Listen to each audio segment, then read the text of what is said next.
దేవుని వాక్యమునకు లోబడి ఉండండి, యెహోవా యందు భయభక్తులు కలిగి ఉండమని చెప్తున్నారు. కానీ మనం యెహోవా యందు భయభక్తులు కలిగి ఉంటున్నామా?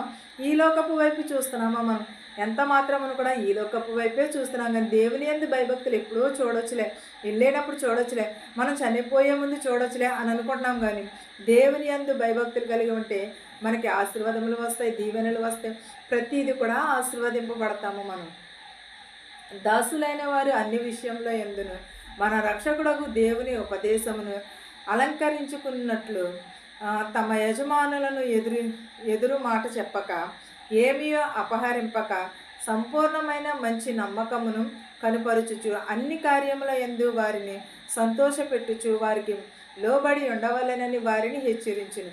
ఎలాగూ దాసులైన వారు అన్ని విషయంలో ఎందును మన రక్షకుడకు దేవుని యందును రక్షకుడైన యేసుక్రీస్తును అంగీకరించమని అన్నాడు. తమ యజమానుల ఎదుటను కూడా అంగీకరించు, ఏ అపకార్యమును కూడా సంపూర్ణమైన మంచి నమ్మకమును కలిగి ఉండమంటున్నాడు.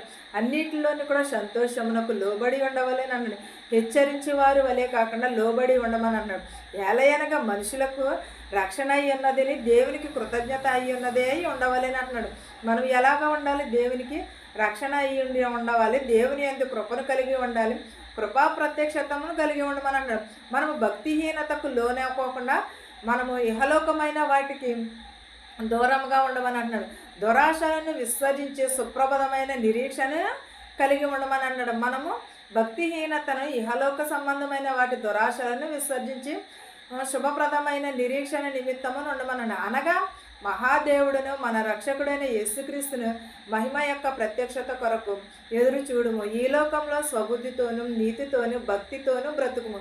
ఎలాగ మనం అంటున్నాడంటే, మనము రక్షకుడైన యేసుక్రీస్తు మహిమ యొక్క ప్రత్యక్షత కొరకు ఎదురు చూడమని అంటున్నాడు. ఈ లోకంలో స్వబుద్ధితోనూ నీతితోనూ భక్తితోనే బ్రతకమని అంటున్నాడు. ఈ లోకంలో మనం నీతితోటి బ్రతికితే మనకు దేవుని రాజ్యంలో ప్రవేశం ఉంటుంది.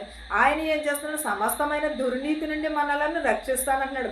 మన సత్క్రియలను నుండి ఏం కలిగి ఉంటే మంచి స్వభావమును, నీతి